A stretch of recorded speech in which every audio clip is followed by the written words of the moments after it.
Hi, today I am talking about Eclipse, the third book in the Twilight saga by Stephanie Meyer. This is part of a series where I am reading the whole Twilight saga and then making videos on each of the books individually with my thoughts. And like the other videos, I will be going over basically the whole book.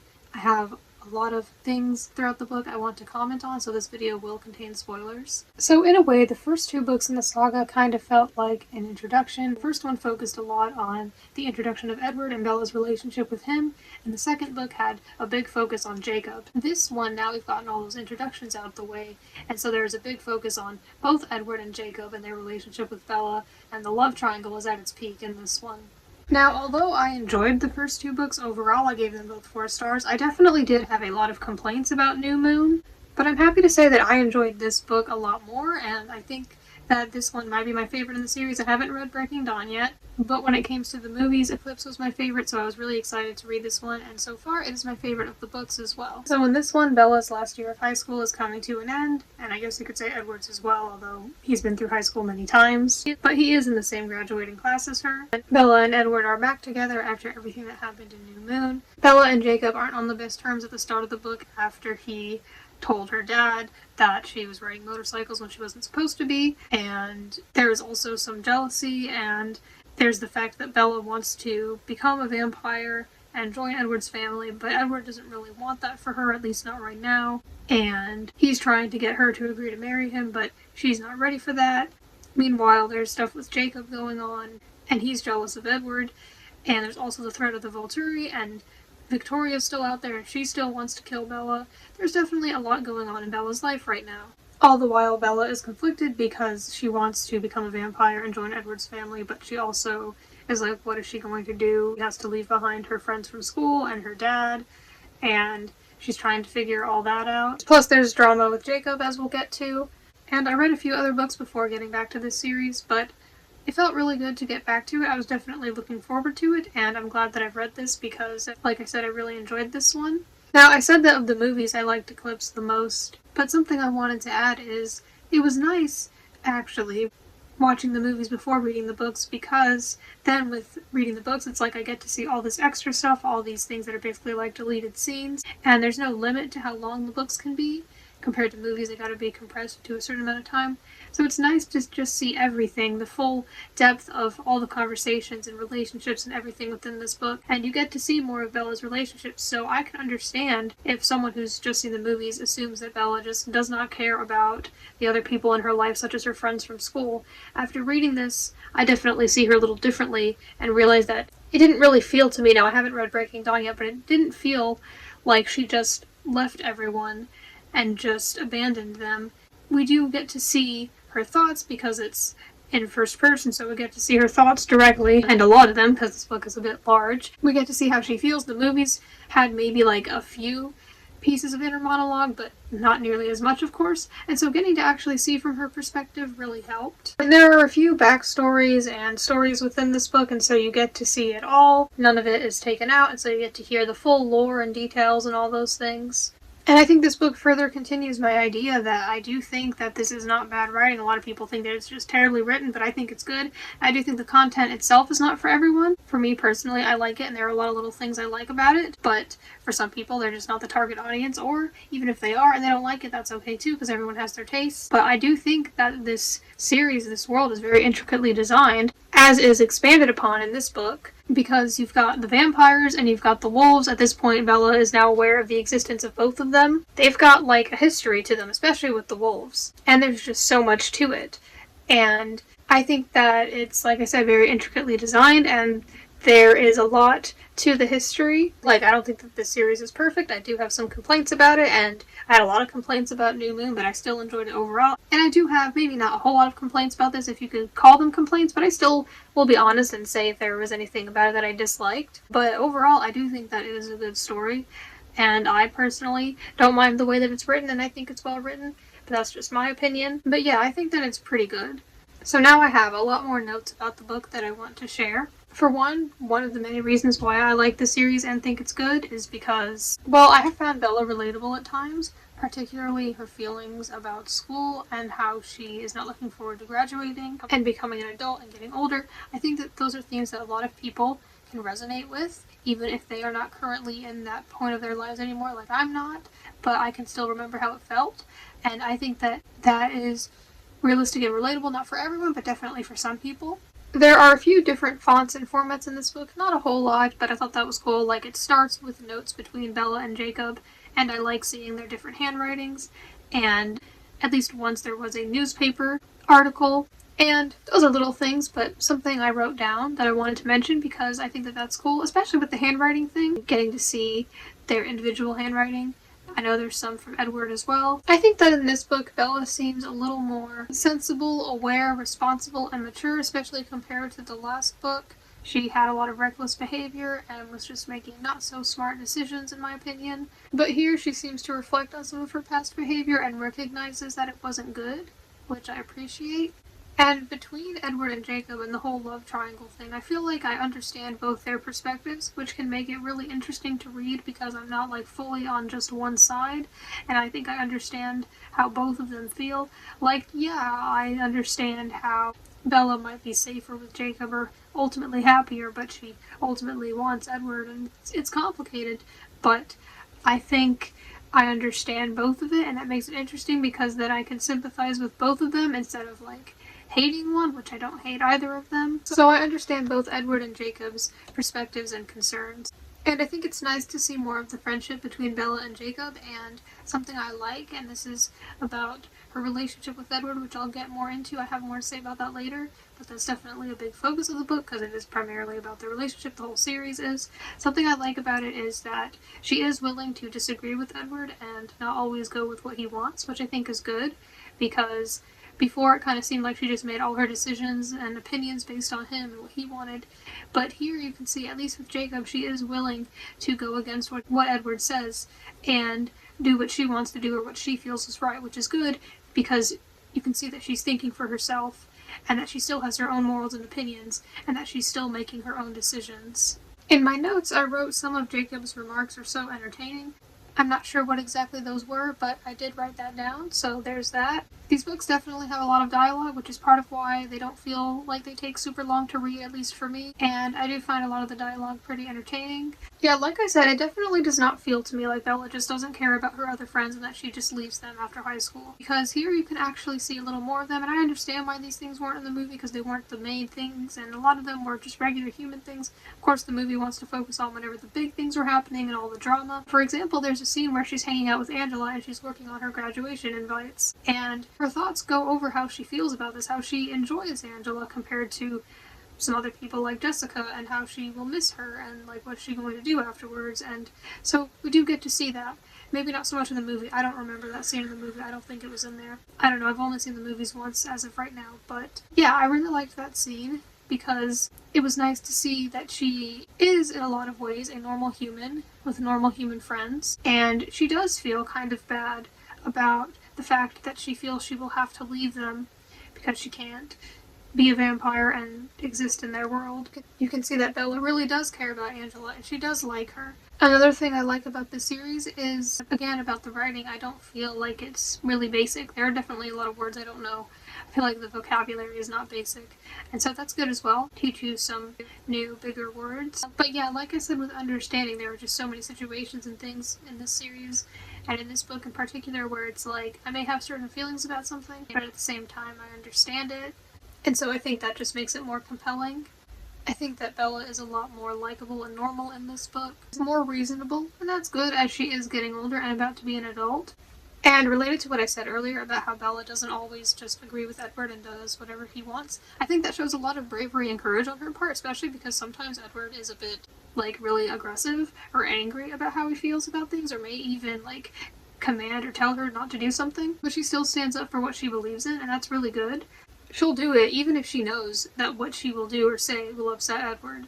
And I think it's great that she doesn't just go along with everything he says. Like, she is considerate of how he feels. She definitely obviously cares about him, but I think it's good that she will also do what she wants as well. I think Alice's ability as a vampire is cleverly written. It can be seen here, especially when it comes to Jacob and Bella. And again, another reason why this is so intricately designed is because not only is it cool and interesting that some of the vampires have different powers, but then there are these rules, like, for example, Alice can see visions, but not when the wolves are involved. So there's definitely a lot of depth to this whole thing.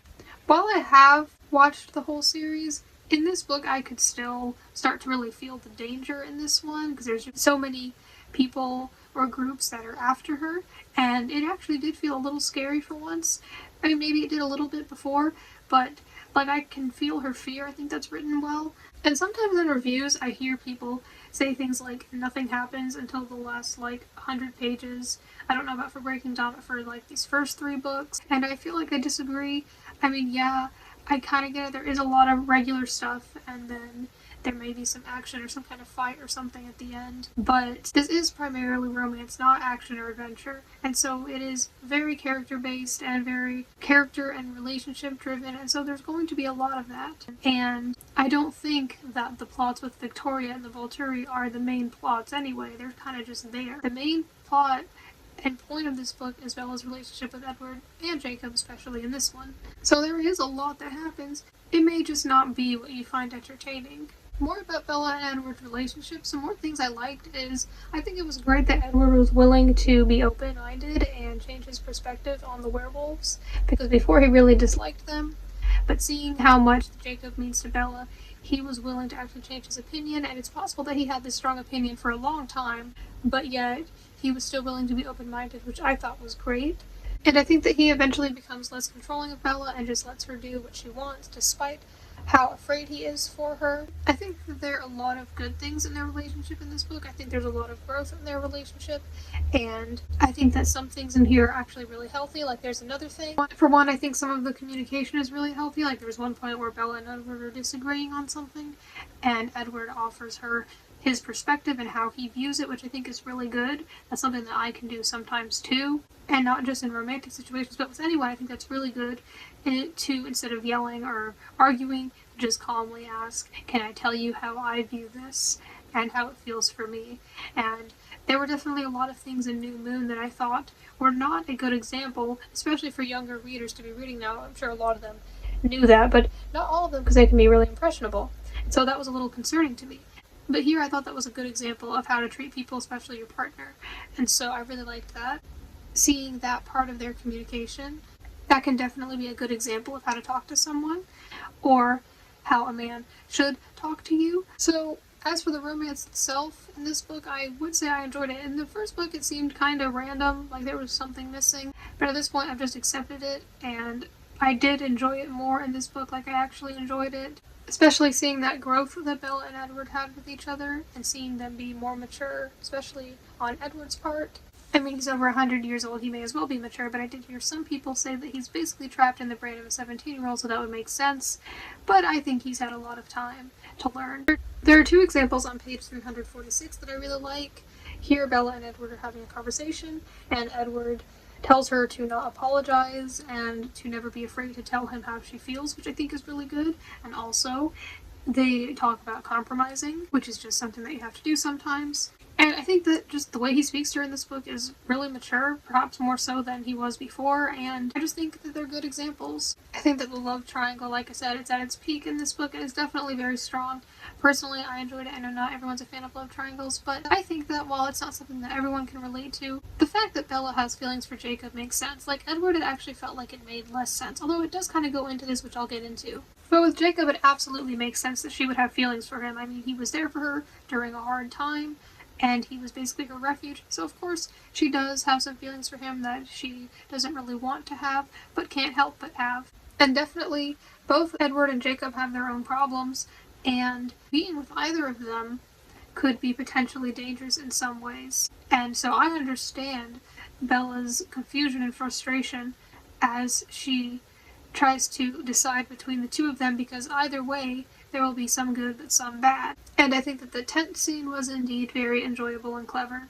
So like I said, with the book, we don't really have any limits, and we get to see all of Bella's thoughts, and I really enjoyed being able to see her thoughts, especially the ones regarding how she feels about Jacob, because the movie may not get into that a whole lot. But I liked seeing when she eventually admits how she feels about him. And also, Edward could totally be jealous about how Bella feels about Edward, but he completely understands and he expresses that to her, which I also thought was good, because that's of course something that you could be jealous about, but yet he still just understands how she feels about him and why she feels that way. and he doesn't make her feel guilty for it. And it's nice to see him let her make her own decisions, as he should do. Now, I do think that Jacob does some problematic things, but at least he does apologize and seems aware of those things, which is good, instead of somebody who just never takes accountability for their mistakes. At some point in this book, there was a snowy, icy setting, and I really enjoy those kinds of settings, so that was one of the other many things I enjoyed about this book. There are some quotes I want to share. So pretty early on page 11, Charlie said something that I absolutely loved because it pretty much describes how I felt while reading New Moon. He's having a conversation with Bella about how Edward left and how bad she got afterwards. And he says to her, "Well, if you'd had more of a life outside of Edward Cullen, it might not have been like that." And I was just like, yes, finally, somebody's making sense.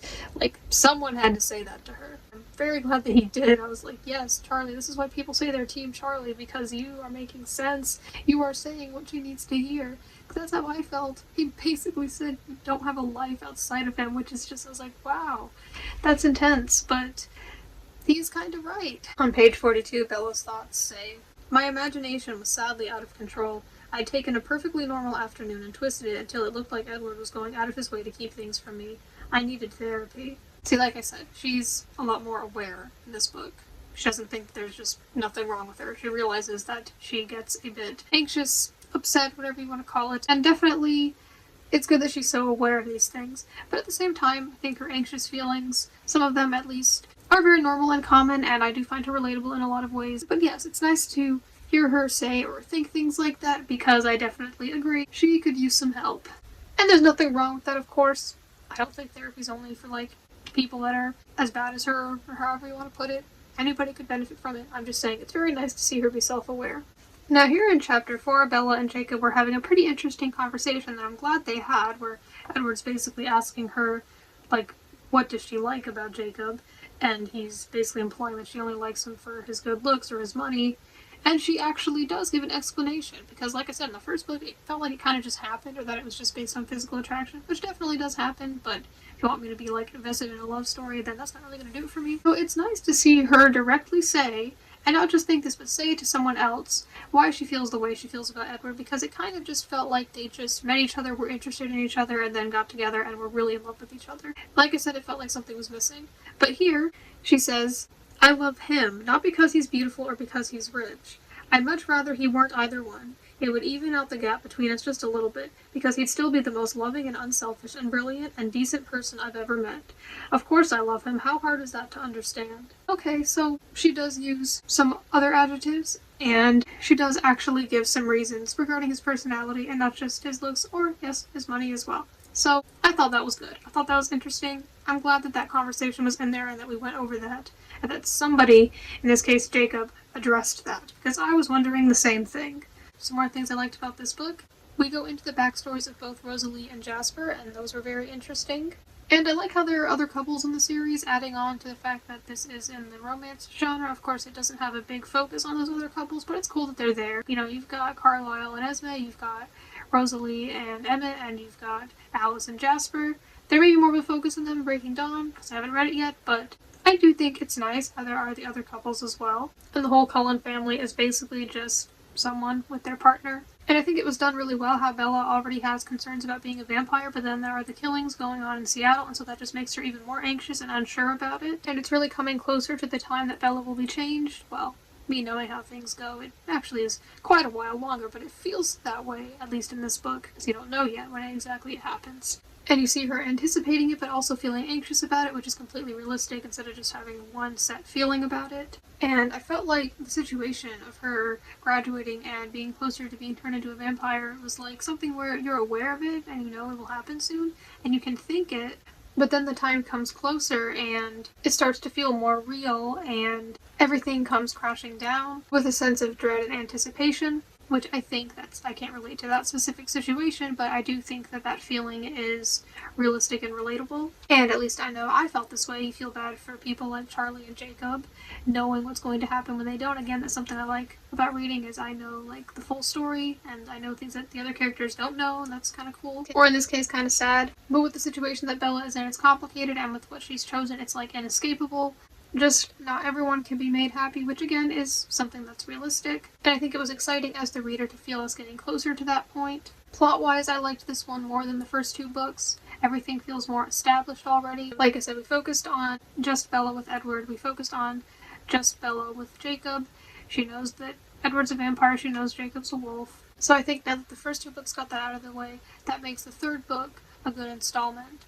At least it sets it up for that, and I think that the third book executed that well. I think that it was interesting to see the vampires and wolves work together, despite their history and tension. It was interesting to use each other's strengths and watch them strategize. Now, regarding New Moon, I've heard some people say that they felt that Edward was forgiven too easily by Bella. And there's something in this book that reminded me of that I wanted to comment on. Actually, I've got 2 pages written in my notes. On page 408, Edward is talking to Jacob about when he left Bella, and he says, "She reminded me of what it did to her when I left, what it still does to her when I leave. She feels horrible about bringing that up, but she's right. I'll never be able to make up for that, but I'll never stop trying anyway." So Edward basically feels like he doesn't deserve her forgiveness and that there's nothing he can do to make it up, which I think is good instead of just acknowledging that he didn't do anything wrong. And I think it shows that he definitely cares about her and how that decision made her feel, and that he feels that there's nothing he can do, but he wants to keep trying anyway. And this is again related to Edward understanding how Bella feels about Jacob, because he says to her on page 435, well, there are actually a couple things he says. He says, "But you are human, Bella, and as much as I might wish otherwise, so is he. There are holes in your life that I can't fill. I understand that." And then a little later he says, "But when I left you, Bella, I left you bleeding. Jacob was the one to stitch you back up again. That was bound to leave its mark on both of you. I'm not sure those kinds of stitches dissolve on their own. I can't blame either of you for something I made necessary. I may gain forgiveness, but that doesn't let me escape the consequences." So yeah, he definitely acknowledges what he's done.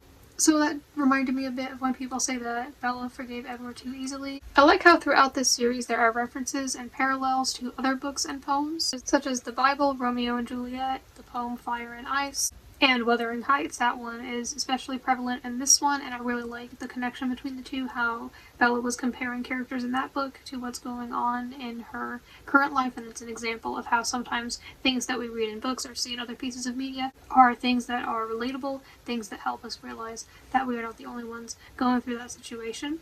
And it was just really interesting seeing the parallels between the things going on in the book and the things going on with Edward and Jacob, and how that concerned her, because she's like, is it going to go the same way that it did in the book? Because it seems like it's going to, based on how it's been. And I just think it was interesting, and for people who are really interested in literature, they might find that interesting as well. Like, it takes those stories, and this story is still its own, but it has some similarities and parallels.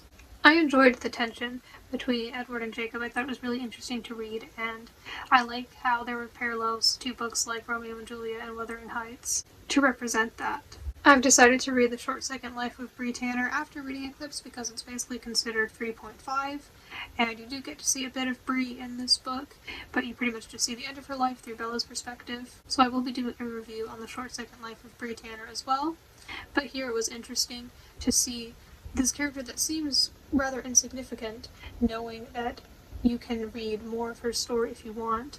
And in the first book, I was thinking and talking about how, like I said, there seemed to be something missing with Bella and Edward's feelings for each other, and like they just are attracted to each other, and it was considered that maybe there was some sort of supernatural force at play, which would make sense because there are these supernatural creatures. And so there's a quote that I wanted to read from.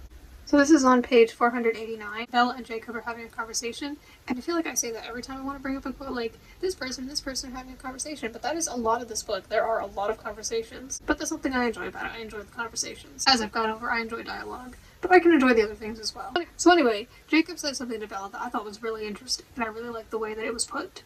He said, "He's like a drug for you, Bella. I see that you can't live without him now. It's too late. But I would have been healthier for you. Not a drug. I would have been the air, the sun." And I think putting it that way made a lot of sense. Like, ultimately, maybe Jacob would be better for her, healthier for her, but she's just, like, addicted to Edward, and maybe there's some supernatural things going on that she can't help, or maybe not, but the point is, I really like the way that was put. And him being, like, a drug to her could imply that he is bad for her in some ways, but ultimately that's what she's chosen because she just can't resist how she feels about him. So I really liked that chapter and that whole conversation, and that was just really interesting to see these questions that I had, like, why are they so attracted to each other and things like that, seeing them expand on that and address it was really interesting and satisfying to me as the reader. And the epilogue is from Jacob's point of view, which I thought was really cool to see.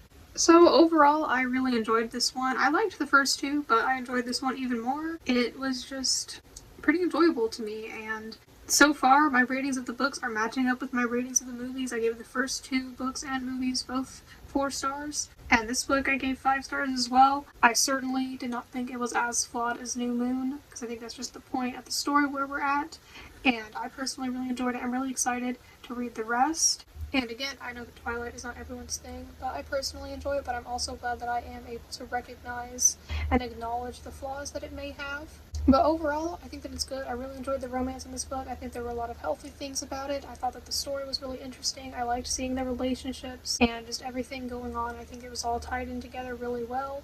And like I said, I liked the parallels between other books and poems and things like that. There was just a lot I liked about this. So yeah, that is my review of Eclipse, and my review of The Short Second Life of Bree Tanner should be one of my next few videos, and I'm not sure when I'll read Breaking Dawn. It may be a little while until then. I might want to read some shorter books first, but I'm definitely very excited to get to it and to conclude the main saga. So thank you for watching.